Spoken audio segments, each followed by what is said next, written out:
नमस्कार, मी धनंजय सानप ॲग्रोवन शोमध्ये तुमचं स्वागत. केंद्रीय अर्थसंकल्प अवघा महिन्याभरावरती येऊन ठेपलेला आहे.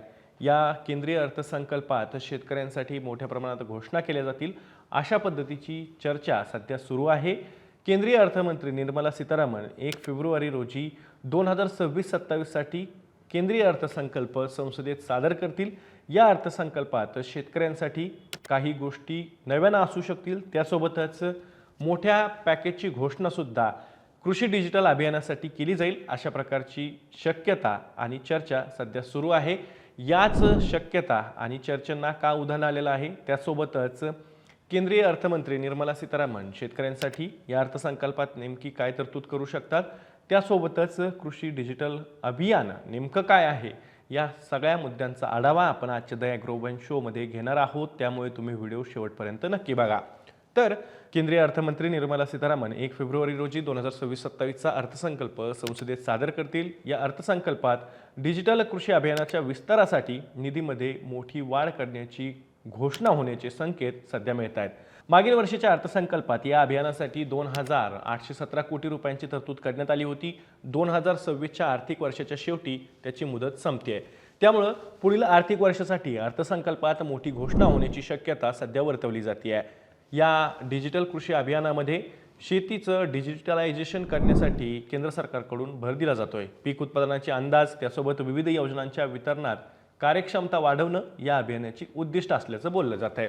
अर्थसंकल्पीय तरतुदीतून पीएम किसान सन्मान निधी आणि पंतप्रधान पीक विमा योजनेअंतर्गत रोख लाभ हस्तांतरण, त्यासोबतच पीक उत्पादनाचे अंदाज, विविध शेतकरी कल्याणकारी योजना अधिक प्रभावी पद्धतीनं शेतकऱ्यांपर्यंत पोहोचवण्याचे उपाय अंमलात आणण्याचं केंद्र सरकारचं मानस या डिजिटल कृषी अभियानाच्या मागे असल्याचं सुद्धा बोललं जात आहे. आता 2024-25च्या अर्थसंकल्पीय भाषणात निर्मला सीतारामन यांनी 3 वर्षाच्या कालावधीत शेतकरी आणि त्यांच्या जमीन मालकी हक्कांसाठी डिजिटल सार्वजनिक पायाभूत सुविधा सुरू करण्याची घोषणा केली होती. या मोहिमेचं उद्दिष्ट काय आहे, तर माहितीचा एक पारदर्शक आणि प्रामाणिक असा स्रोत म्हणजे सोर्स तयार करणं, ज्यामध्ये ॲग्रीस्टॅक आहे, कृषी निर्णय समर्थन प्रणाली आहे आणि मातीचं मॅपिंग यांचा समावेश या अभियानामध्ये आहे. आता काय आहे डिजिटल कृषी अभियान, तर ते आपण थोडक्यात समजून घेण्याचा प्रयत्न करूया. प्रत्येक हंगामासाठी भूखंडनिहाय पिकांची माहिती संकलित करण्यासह जमिनीच्या नोंदणी जोडलेल्या शेतकऱ्यांची नोंदणी अद्ययावत करण्यासाठी ॲग्रीस्टॅक प्रकल्प राबवला जातोय. या प्रकल्पाअंतर्गत आतापर्यंत 16 राज्यांनी 77 दशलक्षांहून अधिक शेतकरी ओळखपत्र ही जारी केली आहेत. आर्थिक वर्ष 2026च्या अखेरीस 9 कोटी ओळखपत्र देशभरात जारी करण्याचं उद्दिष्ट सुद्धा केंद्र सरकारकडून निश्चित करण्यात आलेलं आहे आणि त्यासाठी आर्थिक वर्ष 2027 मध्ये मात्र 110 दशलक्ष शेतकरी ओळखपत्र जारी करण्याची योजना सुद्धा केंद्र सरकारनं आखल्याचं बोललं जातंय. त्यानंतर ऑगस्ट 2024 मध्ये भूस्थानिक व्यासपीठं आणि त्यासोबतच पीक लागवडीखालील क्षेत्राचे नकाशे तयार करण्यासाठी कृषी DSS लागू करण्यात आली. राष्ट्रीय माती मॅपिंग सर्वेक्षणातून 39 दशलक्ष हेक्टर क्षेत्राचं सर्वेक्षण हे झालेलं आहे. त्यापैकी 18 दशलक्ष हेक्टर क्षेत्राचं डिजिटलायझेशन पूर्ण करण्यात आलंय. 2030-31 पर्यंत 142 दशलक्ष हेक्टर क्षेत्र या सर्वेक्षणाच्या अंतर्गत पूर्ण करण्याचं सरकारचं उद्दिष्ट आहे. तर अशा पद्धतीने शेतीची कागदपत्र असतील, विविध योजनांचा लाभ देणं असेल किंवा वेगवेगळ्या पद्धतीनं मातीचं आरोग्य जपण्याचं काम असेल, याचा अंतर्भाव या अभियानाच्या अंतर्गत करण्यात आलेला आहे. आता आपण जर का फार्मर ID म्हणजे ज्याला आपण शेतकरी ओळखपत्र म्हणतो, त्यामध्ये महाराष्ट्र, मध्य प्रदेश, राजस्थान, गुजरात, छत्तीसगड, आंध्र प्रदेश आणि कर्नाटक या राज्यांमध्ये मोठ्या प्रमाणात ओळखपत्रांचा मोठा वाटा आहे.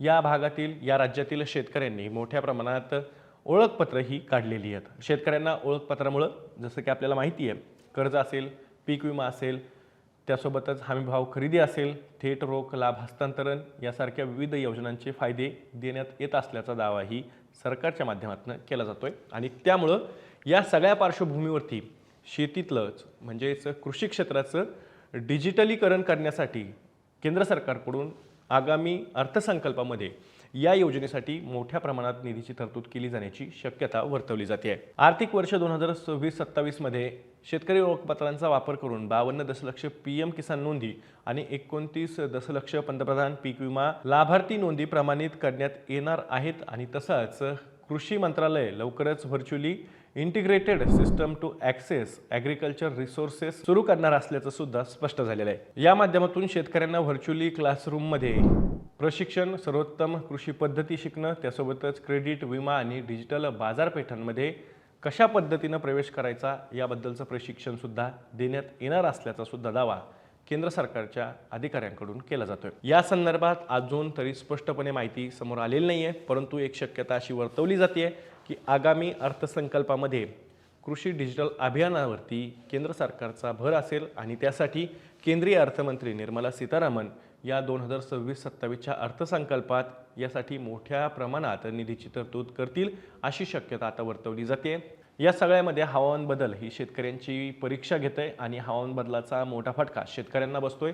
या हवामान बदलाला तोंड देण्यासाठी केंद्र सरकारला पावलं उचलणं सुद्धा गरजेचं आहे आणि त्यासाठी सुद्धा अर्थसंकल्पात मोठ्या प्रमाणात तरतूद ही करण्यात यावी अशी मागणी सुद्धा केली जाते. सगळ्यात महत्त्वाचं म्हणजे देशात अजूनही पायाभूत सुविधांचा वानवा आहे आणि त्यामुळे शेतकऱ्यांमध्ये जे काही शेतमालाचं उत्पादन आहे त्याचं साठवणूक कशी करायची, ते कुठं साठवून ठेवायचं असे प्रश्नसुद्धा शेतकऱ्यांच्या समोर आहेत. त्यामुळे पायाभूत सुविधांवरती सुद्धा मोठ्या प्रमाणावर भर देण्याची गरज आहे.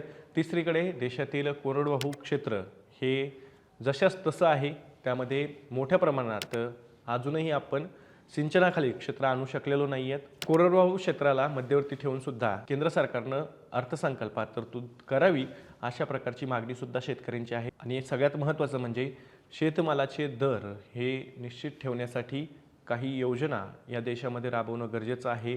त्यासोबतच निर्यातीला प्रोत्साहन देणं सुद्धा गरजेचं आहे आणि त्यासाठी विशेष पद्धतीचं जे काही प्रोत्साहन आहे ते निर्यातदारांना आणि शेतकऱ्यांना दिलं जावं अशा पद्धतीची मागणी सुद्धा शेतकऱ्यांकडून केली जाते.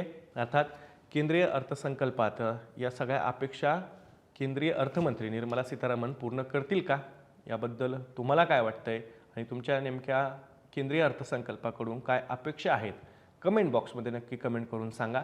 मी दररोज संध्याकाळी 6 वाजता ॲग्रोवनच्या यूट्यूब चॅनलवर शेती आणि शेतकऱ्यांच्या हिताचे मुद्दे घेऊन असतो. त्यामुळे तुम्ही अजूनही ॲग्रोवनच्या यूट्यूब चॅनलला सबस्क्राईब केलं नसेल तर लगेच सबस्क्राईब करा. व्हिडिओ जास्तीत जास्त शेतकऱ्यांपर्यंत पाठवण्यासाठी व्हिडिओला लाईक आणि शेअर नक्की करा.